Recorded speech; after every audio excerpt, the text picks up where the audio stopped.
Check 1 2 3 4. Check 1 2 3 4.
Good morning in Washington, D.C., everyone.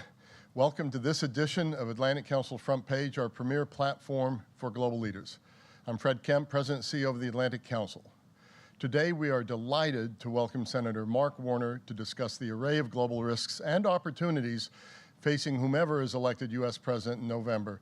Senator Warner, I'm sorry I can't be there in person. I'm in Istanbul, but hope to see you upon my return. This event is part of the Atlantic Council's bipartisan election year event series titled Elections 2024, America's Role in the World, generously supported by RBC Capital Markets, LLC. Through this series, we examine the challenging global context for 2024 U.S. elections and the stakes involved with wars in the Middle East and Europe, tensions with China, the contest for the commanding heights of technological change, and so much more. Writing recently in the Financial Times, CIA Director Bill Burns and the UK's MI6 Director Richard Moore set the stage this way, quote, "There is no question that the international world order, the balanced system that has led to relative peace and stability and delivered rising living standards and opportunities and prosperity, is under threat in a way we have not seen since the Cold War."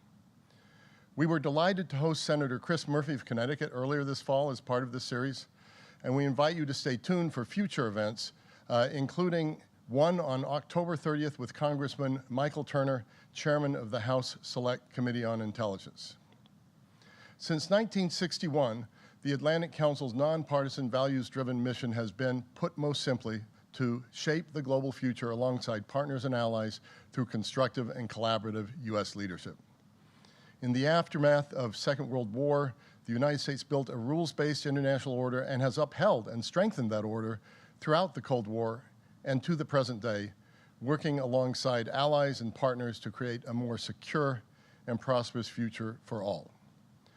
As the American people consider who to elect as their next U.S. president and who to elect to Congress, among other factors, they must assess who can best manage global challenges that are historic in nature. We're delighted to be joined today by Senator Warner. We're grateful for his longtime engagement with the Atlantic Council, including in his role as co-chair of the Geotech Center's Bipartisan Commission on the Geopolitical Impacts of New Technologies and Data. Before we turn to the conversation, Senator Warner, I'm delighted to invite Halima Croft, Atlantic Council Board Director and Managing Director and Global Head of Commodity Strategy at RBC Capital Markets, to introduce the Senator and offer brief welcoming remarks. Thank you again for joining us, and Halima, over to you. Thank you so much, Fred, for those kind words. I'm Halima Croft, Board Director at the Atlantic Council and Global Head of Commodity Strategy at RBC Capital Markets. RBC Capital Markets is delighted to support this election series. Events like this one are essential for engaging democratic citizens and shedding light on the implications of potential presidential administrations and congressional candidates. We look forward to a vibrant conversation here today.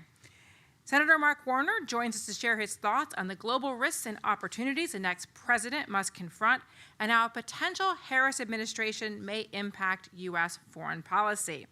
Senator Warner has served in the United States Senate for over 15 years and serves as chairman of the Senate Select Committee on Intelligence, where he has worked across the aisle to serve Virginians and the American people, including by crafting and negotiating key legislation on infrastructure, cybersecurity, and national security. Senator Warner believes strongly in democracy and election integrity and has underlined that both Democrats and Republicans must come together to respond to election security threats, especially the pervasive efforts by Russia, China, and Iran, stating a whole-of-society effort is needed to ensure our democratic processes are free from foreign meddling. Sir, we very much look forward to hearing your thoughts on how the next U.S. president should respond to emerging transformative technologies and intensified great power competition. We are also very honored to have my very dear friend, Brian Sullivan, moderating the conversation. Brian is anchor and senior national correspondent for CNBC.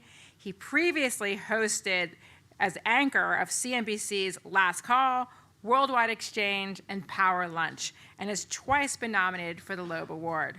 Before I turn it over to you, or to Brian, a couple of housekeeping points.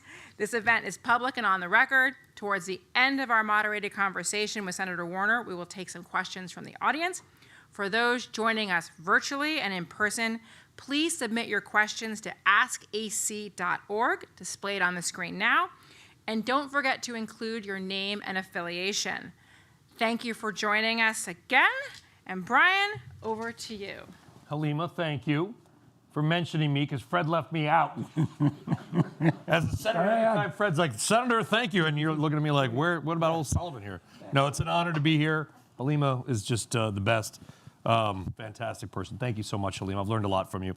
Let's jump right in. I mean, this is, the President Biden was supposed to be I believe in Angola today, but he did not, rightfully so, because of Hurricane Milton and disaster relief.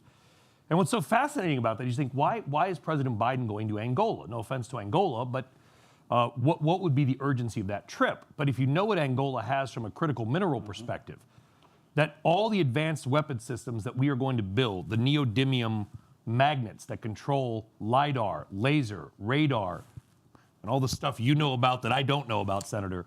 Love to tell you, but I'd have to kill you. Yeah, well, get in line, get in line.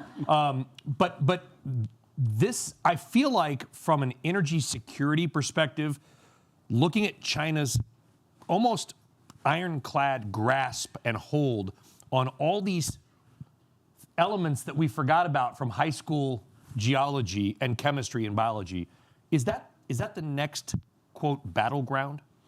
Well, first of all, thank you, Brian, and thank you to Fred and in Istanbul for his comments. Who's Fred? Hey, you're not chopped liver, don't worry. But it's great to be back at the Atlanta Council. I warned Brian I wanted to make two comments up front. First, we're going to talk about all the challenges, but I just came back from 2 days of touring Southwest Virginia, where we were hard hit by Helene. Not as bad as North Carolina or other states, but and what I came away with, and as we think about Florida recovering now from Milton, the incredible amount of good folks, neighbors helping neighbors, in the aftermath of this horrible storm, and incredible generosity of the American people. And it started with communities helping, churches helping. I've seen communities that are just devastated, but there is enormous resilience, and it's one of the reasons that drives me crazy with some of the disinformation that's being spread even in the aftermath of these storms. But a heck of a lot of good in this country that needs to be celebrated. Thank you. Now, I also mentioned that I wanted at the top, and I will do this in a non-senatorial way, I'm going to hit 5 spots that I think, frankly, even Biden could see some progress on, or if not, the next president has to, that aren't getting the kind of attention that I think would warrant. One, and I'll kind of move from north to south and then west. The circumstances in Venezuela ought to be receiving more attention. We asked the Venezuelan people to come out and vote. They voted in record numbers. It was an overwhelming defeat for Maduro, yet we've not been able to rally nation states in the region, and prospects for that country I think are very dim at this point. And when Maduro is sworn in again, if we don't make some changes, we could see another mass of Venezuelans leaving, which would put additional strain on the border. Second, and it's something that gets virtually no attention, it goes to what you mentioned about China in terms of energy, is the increasing role that Australia and Oceania will play. I mean, there are dozens of island nations in that region of the world, many of which we don't even have an embassy in. The Australians do, thank goodness, and China does. But each of these nation states have coverage in terms of the amount of ocean they control, where there are these rare earth minerals, that are staggering. And for a little bit of attention, we could go a hell of a long way. Are you?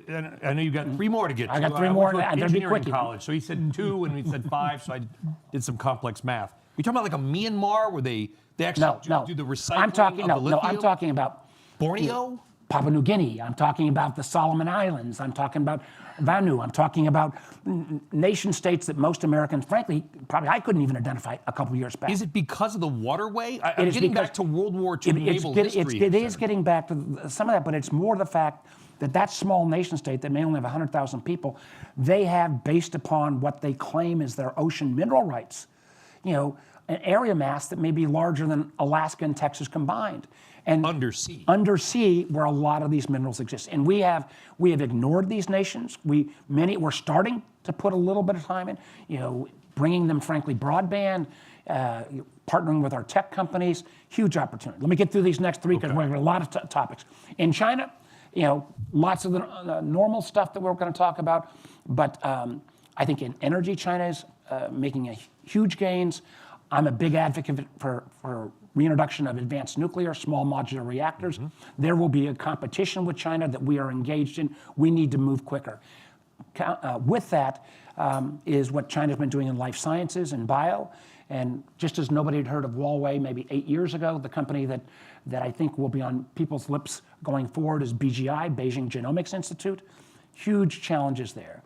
That was 3. 4, in the Middle East, obviously we've got the wars going on, but there is also a geopolitical move that I think could be one of the most transformative of the next 25 years as the Saudis, the Emiratis, and the other Gulf states, based upon their own decision to transform their economies to more technology-based, the race for data centers and AI, they, I believe, will make the decision to stop playing off against China and Russia and go with us because they want our technology. How we navigate that, the G42 Microsoft deal is the kind of tip of the spear on that, is something that needs a lot more attention. And then finally, a place where I'm spending a lot of time trying to learn, get myself educated, is the crisis in Sudan. There are more people dying every day in Sudan than Gaza, Lebanon, and Ukraine combined. And if America could show that we actually care about Africans killing Africans, and candidly, both sides in the Sudan conflict are bad. You don't have to pick a moral choice. Both sides are bad. A little bit of effort there, and that does wind back to your Angola question, showing that we care about Africa, where, based by about 2040, most of the world's population increase, all the rare earth minerals, a little bit of effort would go a heck of a long way. So those 5 top points, and I've got a 25-minute version of that, but that was my 3-minute version of topic. Back to your question. I think this competition with China on energy is one of the next realms of development. And you pointed out, it's not just extraction of the minerals, it's where the processing. Where China is really dominated is in the processing of the rare earth minerals. We can go head to head on extraction, and I think we're getting our act together better with our allies, Australia, Canada in particular, but we're also going to have to do the processing piece. There's 5 things. You said a lot. It was excellent, by the way. It was almost a TV segment. It almost, and I think you blamed the media 3 times in that brief statement. But not yet. That's the next question. That's coming. That's the next why I'm here. I want to work sort of inverted into your order. Sudan is, I completely agree with you. I was trying to explain what was going on to my 10-year-old son and how it doesn't get any attention at all. It's just, there's just limited capacity, I think, sometimes I feel like there's limited capacity for human suffering from my end of the camera. It's just hard. Yeah. It just physically takes a toll, but let's kind of move in and out. Anybody here from California or Las Vegas? Okay. Anybody here driven from Las Vegas to LA or the other way? Okay. Next time you do it, when you cross into California, you're leaving Vegas, leaving Las Vegas, hopefully with not hungover with a lot of money. You're going to LA. The first or second exit is, you'll see a sign that says Baker. And then there's this weird looking mine. You know where I'm going with this. Up on the hill. It just doesn't look like much of anything. It's probably the most important mine in the United States. It's called Mountain Pass. And they produce neodymium. Neodymium goes into your phones all have them. It goes into every laser sight on these drones, advanced weapon systems. That, until recently, senators, that mine, which came 36 hours away from closing permanently before it was rescued, used to ship its dirt to China. Right. From the desert of California by truck to a ship to the center of China to be washed, and then they would ship it back to, I think, Oregon to be that's the stupidest thing we've ever heard, but I think it shows where the supply chains are really screwed up. How do we fix it? Well, couple that with also, and I'm going to space off the mineral. There's a mine in western North Carolina that produces another key Quartz. component, quartz. Yes. Sibelco is the name of the company. That's pretty darn good, Brian. You know, I'm not you're just, you know. That's, yeah, I know. You're just not I another know, guy. I'm in the news. I know stuff. You know stuff. But that, frankly, 3 weeks ago, I wasn't fully aware of all of the aspects of quartz. I think what we're going to have to do, and I think, frankly, I'm a Democrat, proud to be a Democrat, but I think even the Democrats got to realize we got to build stuff again in this country. We can't have a regulatory regime that adds 2 to 3 years of added cost, because time is money, to try to be able to, whether it's build a new fab or whether it's to make sure we've got a secure supply chain on rare earth minerals. And the fact is, even if we're not going to do all the processing here, we need to do it with our friends and allies around the world. And I think this is a huge opportunity. And I think there is a growing recognition of that across both sides of the aisle. Oil is still relevant, obviously. Oil, I mean, the World War II effectively ended because in many ways, Germany ran out of oil. They just couldn't move their tanks because they were literally out of gas. My grandfather would tell me walking by tanks that were just there and they couldn't run. Mm-hmm. I feel like lithium, neodymium, praseodymium, cobalt, quartz, to your point, those are the new oil, right? And so it's gonna change strategic alliances. I don't think in 25 years of doing this, Senator, I've ever heard anybody mention the Solomon Islands. So frankly, until a year ago, I wouldn't have mentioned it. Yeah, I mean, so part of this is you got to learn. Part of this is, So does that change APEC? So how do we, you're a senator, how do we adjust our alliances? Recognizing that there are a series of nation states that most Americans couldn't identify that are in that wide space between Hawaii and Australia, and a tiny, tiny bit of focus there. Frankly, making sure that some of the undersea cables that our big tech companies are bringing across, actually, we get to either go through those islands, or they get an offshoot so they can get the broadband capabilities and connectivity they want, their people want and need. This is literally pennies on the dollar in terms of American investment, but it is where part of this next frontier. It's also one of the reasons why I think this competition around advanced nuclear. I'm all for solar and wind, but we're never going to power AI data centers on solar and wind entirely, because you need consistent 24/7 power. SMRs, I think, while not the complete solution, is that power source. They are safe, it is carbon free. And we saw, going back to your oil analogy, just as nation states became dependent upon Middle East oil for literally decades on end, you sign a 30-year contract with an SMR provider, whether it's from America or China, that means that country is kind of locked into that system. And many, many nation states want to buy our technology, but their question is, all right, if this is so good, America, why aren't you building more of these already? And what we've got in America is lots of interest. No utility wants to go first, so can we make a group purchase here? And frankly, the hyperscalers, the big tech firms who are going to need this power for their AI data centers, need to have skin in the game. And we are getting very close to, I think, some major announcements in this field, which is both good for American energy independence, American energy leadership, our challenges against China, and frankly, since this is carbon-free power, it's a winner across the board. 3 Mile Island, many of you of certain age, I call it statue. Do you want to ask how many people here remember 3 Mile Island? Yes, how many people here actually were alive when, put your hand down, son. How many people were, he's like, well, I was just born. So 3 Mile Island is a nuclear plant, Harrisburg, Pennsylvania. It was shut down in 2019, but in 1979, they thought it was going to have a meltdown, like radiation, huge disaster, averted disaster. They're now they're planning, if the good senator and the folks at FERC, Federal Energy Regulatory Commission, agree to turn it back on, but they're going to use that power not to power homes, but to give Microsoft more data center access.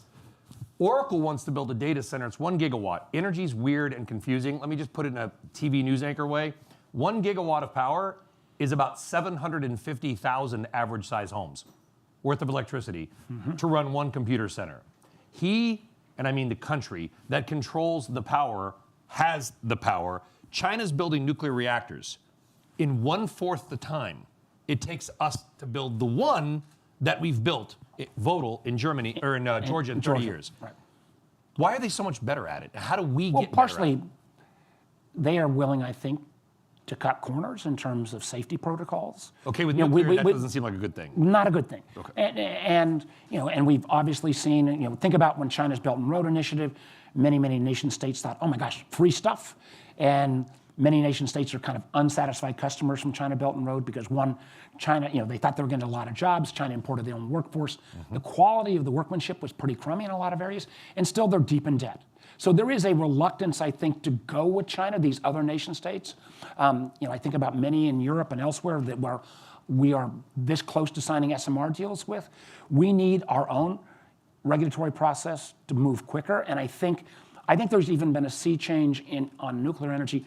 Again, looking at my party, where the overwhelming majority of Democrats know that has to be part of the mix. And I think there is even some changes on the NRC. I always thought it was more than a little bit hypocritical, is that when we walked away from nuclear from a number of years, yet we never said we're going to walk away from putting our sailors on nuclear-powered subs or aircraft carriers. And frankly, the power unit on an aircraft carrier is almost the equivalent of what I'm calling the small modular reactors, Yes, which are SMRs. smaller, 200 to 300 megawatts, smaller, cheaper, safer. And it's been talked about for a while, and there are half dozen that are in process from small to real SMRs. We need many more, and we need to go ahead and get over this problem, because it was the Southern Company that did the 1,000 megawatt station in Georgia. We need to kind of break through that concern about first of kind. Yeah. And frankly, the DOE's got literally billions of dollars available to help that take place. I've been privileged in my career to go to a lot of different countries, probably not as many as a lot of people in this room, but 40-something. There's one country I will not go to, just because I'm a journalist. I'm literally afraid I'd be kidnapped, and that's Congo. I know, Halima, you've been to Congo. I learned most of what I say, I just regurgitate from reading Halima's notes, by the way. So, because to your point, you didn't mention it by name, but you were referring to Congo, Right, with in Congo, your yes, China comments, yes. importing the workforce. We're going to build you a beautiful road and a new port, right? Make a couple people really rich in the nation, and then have everybody just kind of work. And then they brought in their own people. Right. How do we prevent, and this goes back to the earlier comment about Angola, how do we prevent more countries from being sort of taken over in a way with Chinese dollars? Well, we got to be in the game. And Angola was an example of a nation state that definitely focused more Russia-China historically. There's been a complete switch over. I think it's important that Biden still gets to Africa before the end of his term to honor that promise, but also to show the interest. And I think it starts a little bit, and I've been guilty of this at times. Sometimes even when we talk about this challenge, and we always kind of say America and the West, or America and NATO. Every time we do that, we piss off 2/3 of the world, because we are leaving out countries that would, I think, rather be aligned. I think there was a moment when China had with the Belt and Road, and people are, again, as my view is, they are dissatisfied customers. Okay. A little bit of attention, making sure that some of the tools we have, our Export-Import Bank, the Development Finance Corporation, Literally right across the street. DFC, they need a little more equity ability. They need to be willing to take a few more risks. And we can do this in concert, particularly with some of our European friends. And there is a sea change that's going on. Again, I think if you asked 5 years ago, if folks knew what the greatest export was from DRC, you get blank scares from probably 95% of the members.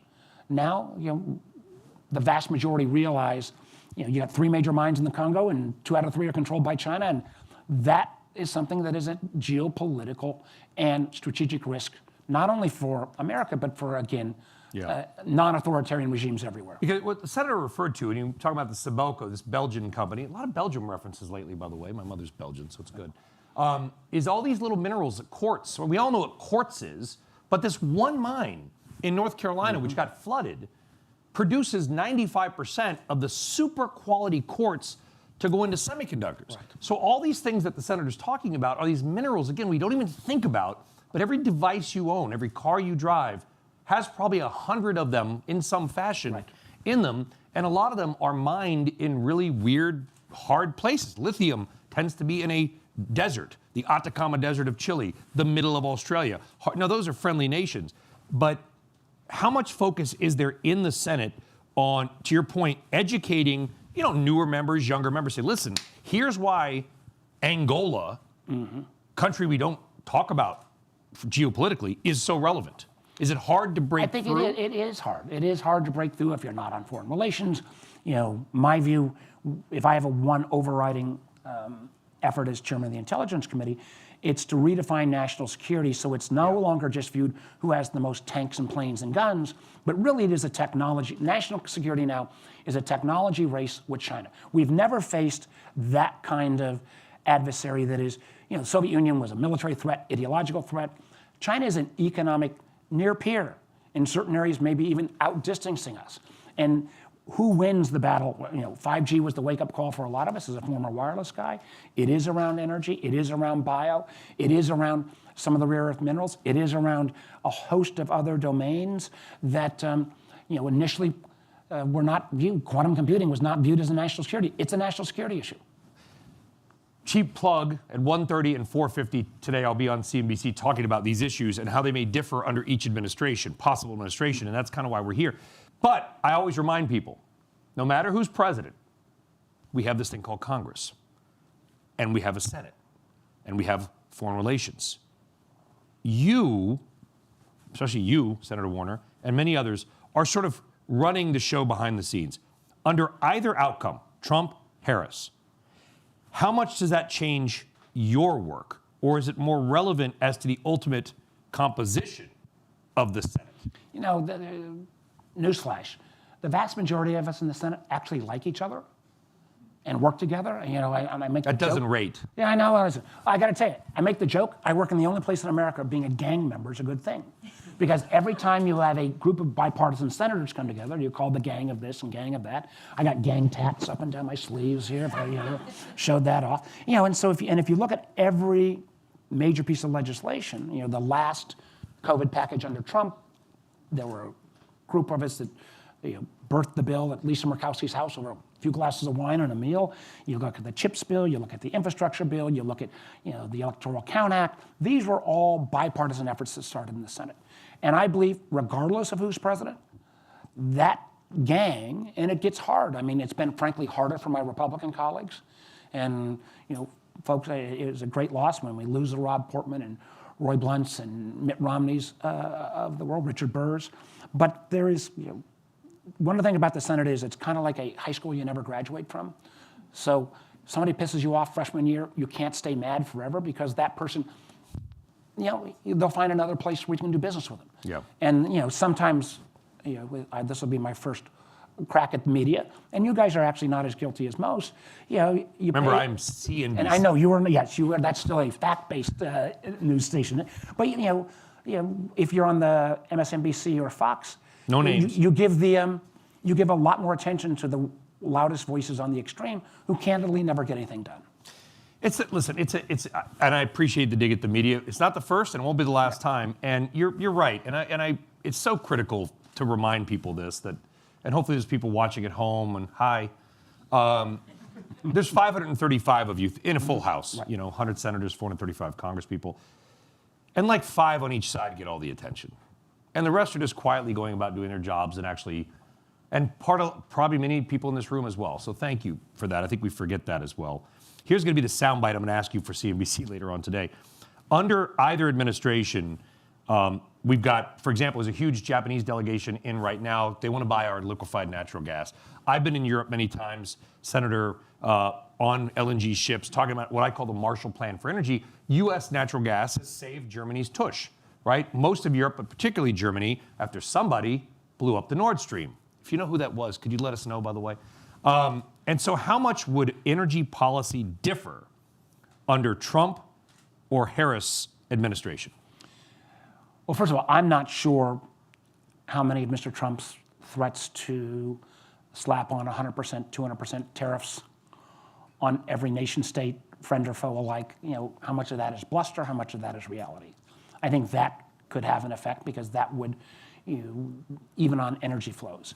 I do think more generally, I was a big advocate of moving to LNG, to allowing it to be exported. I think, again, that has allowed many of the European nations to move, I believe, permanently off of Russian gas. That is geopolitically to our and non-authoritarian Should we regimes. end the pause on certain new projects? There are a number.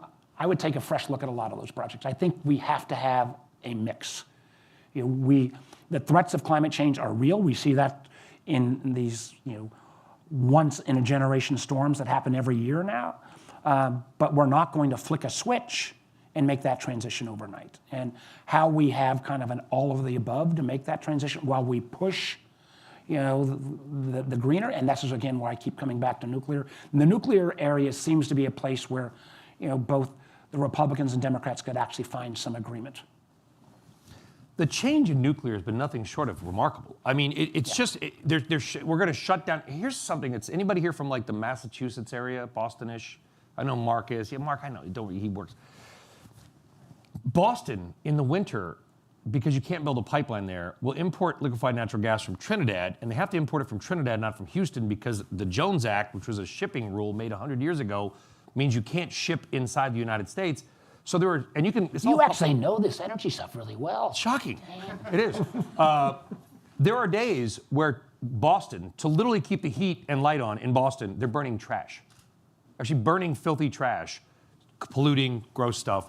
I always ask people, tonight, you hang out with your friends, ask them what year did the world use the most coal ever? And they'll probably say, 1933, 1872. No, it's 2024.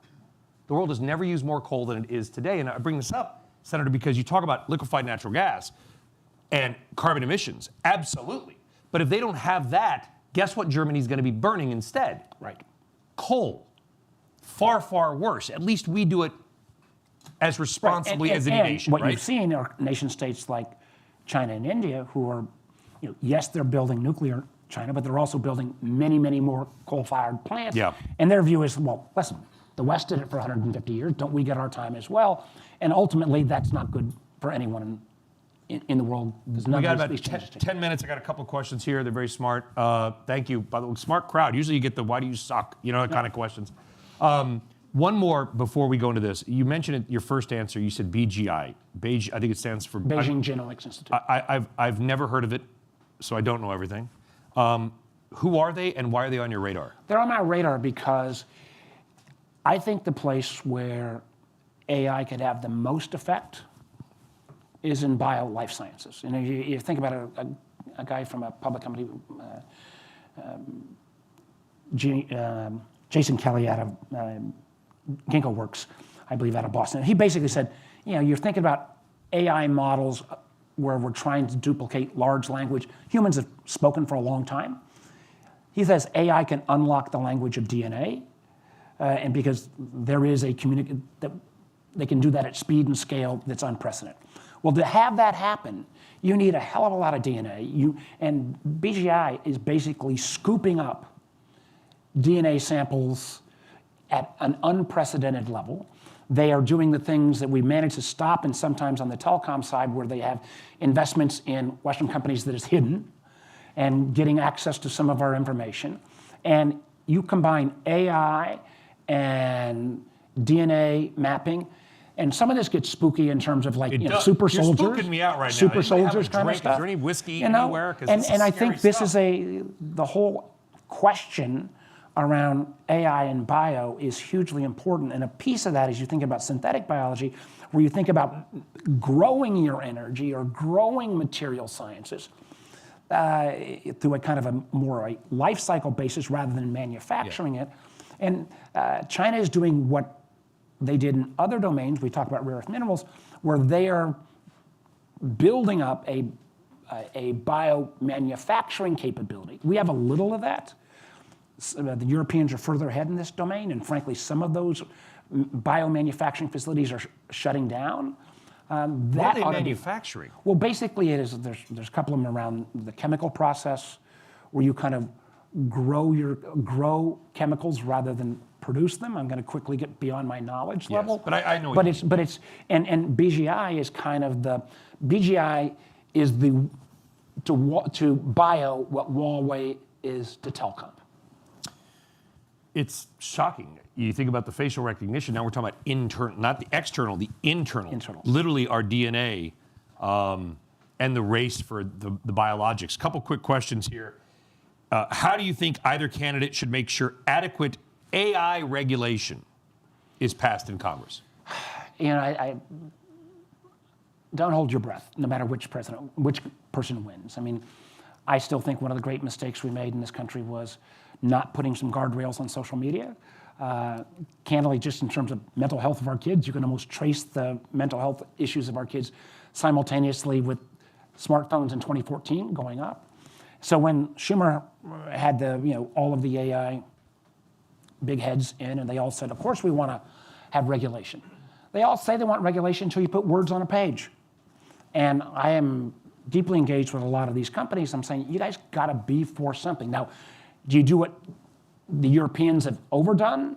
We've done nothing. There is somewhere in the middle where I think smart regulation. I do think the California approach, and I'm usually knee-jerk against the California approach, but some level of liability regime on a nationwide basis for extraordinary harm. I think there is something there, and again, you had even Elon Musk for that. I think some of the areas, a number of states have already passed AI regulation in terms of deep fakes in politics, and that's the Alabamas and Floridas and Texas, as well as some of the blue states. I think that is a domain. I think we'll find out, Ryan, that you'll see major market manipulation using AI tools. If I was a bad guy, I wouldn't focus on a Fortune 100 company, but I'd take a Fortune 100 to 500 public company, and how you can use AI tools, not just deep fakes, but to, manipulate stock prices. I thought that would be a spot. My view was, I thought if we could get capitalists and Democrats, small d, to say we shouldn't have AI tools mess with our markets and our elections. But again, so far we've done nothing. So we kind of know the Trump doctrine, and because he has been president, Harris, assuming she wins, what would be her one or two top foreign policy priorities day one? Well, I hope her top priority would be to continue to recognize we live in a dangerous world, and she served on my committee. I think she understands the seriousness of these challenges. I think she understands we live in a dangerous world, and our adversaries are not playing for second place. So I think continuing to realize whether, the challenge with China, I think, is the issue of our time. But I also think making sure that an authoritarian regime like Putin is not successful in Ukraine. I'm flabbergasted that Donald Trump in the debate couldn't say that, who he thought should win that war. And I think the Ukrainians said it's long-term a challenge. There's going to have to be a negotiation. But the fact that the Ukrainians, and this is about 6-month-old information, with, yes, military aid from us, but took out 87% of Russia's pre-existing ground forces, 63% of their tanks, 32% of their armored personnel carriers, without the loss of a single American or NATO soldier. And I grew up, you and I both grew up, where we always thought the Russians and Soviets were our ultimate, The Ukrainians have done that job in an enormously powerful way. And if we had not stood there, Putin would have been, clearly the Baltics would be under assault at this point, Poland and elsewhere. We, along with our allies, have to draw the line against authoritarian regimes. It also fills in a little bit into this question of realigning the Gulf states then, from playing both sides to actually saying they're going to make the long bet on us, not because of our values, but because of the quality of our technology. That would be a geopolitical switch that would be terrible. I'm always careful to not characterize a nation by its leaders versus its people, right? Mm-hmm. China is not Xi Jinping. Right, and right? I think, and the Russians are not Putin. They're Russians, I'm sure they hate him. And I think that American policymakers particularly need to make that point, because every time, my beef is with Xi Jinping and the Communist Party. Right. It is not with the Chinese people. And failure to make that point, the Chinese Communist Party uses to great advantage on WeChat and the Chinese social media platform to say, you see, this is all racist, anti-Chinese screech. When Putin is gone, and there will be a day when Vladimir Putin is gone, and the reason I brought up the point about the Russian people, what is the U.S.'s long-term strategic plan? I don't want to say for Russia, because that implies some sort of power or ownership, with Russia. What's Russia's ultimate role? A post-Putin Russia's role, do they come back into the fold? Great to question. Your earlier point, Great question. They can't stay mad forever. After the wall fell, after the communists were thrown out. As a business guy in the 90s, I went to Russia. I thought, boy, this is a country that kind of looks like us, seems like us, huge entrepreneurial spirit. I made investments. And, I thought Russia had turned the corner. They would have mass relocation of assets. Maybe it was a little bit crooked. We had the robber barons. I thought people would then want rule of law. We were wrong. The same thing as somebody that advocated China into the World Trade Organization. And I was a big advocate as governor of saying the more we bring China in, the more this will be a stable world order. That was the play until Xi decided in basically 2014 that primacy of the Communist Party was more important than raising the standards of the Chinese people. I was wrong again there. I think the world was wrong. So can we predict post-Russia Putin? I would love to see kind of a flowering of a more open Russia, but I think we have to be prepared for both circumstances. You could actually see Russia move further to the right or further authoritarian in a post-Putin era. And very quickly, you mentioned Venezuela at the top, obviously humanitarian tragedy. I mean, just absolute, Maduro is going to be there for life, it appears. We used to go to the OPEC meetings, Halima and I, and the one thing that pissed me off about Venezuela was, the human tragedy. The Venezuelan oil minister at the time would show up with his wife. He's the only one that brought his wife, and she had like $3,000 shoes on, right? And I'm thinking you got people. You knew that. I guess that's because you're CNBC. She told Halima's like, those are $3,000 shoes. I'm a DSW shoe warehouse man myself, Senator. And it was like people are eating trash in your nation, and here you are showing up not only with your wife, but in these shoes and a bunch of shopping bags in Vienna. How do we solve? How do we solve the Maduro problem? We basically asked the Venezuelan people to get out and vote. They voted in overwhelming numbers, even in the hardest, Chavista barrios. And then the fact, the fact that we asked Brazil, Mexico, Colombia to step up, and frankly, they didn't. I think there still ought to be potentially another contact group. I think we should not take our eyes off of Venezuela. It is a humanitarian issue. It is potentially a border issue. And if we're not willing to stand by democratic results in our own hemisphere, what does that, what signals that? Bad message. I'm getting it's flashing there. Anything you want to say in close that I might have missed? Yeah, well, I'd like to take another Senate filibuster. No, we're down to 2 seconds.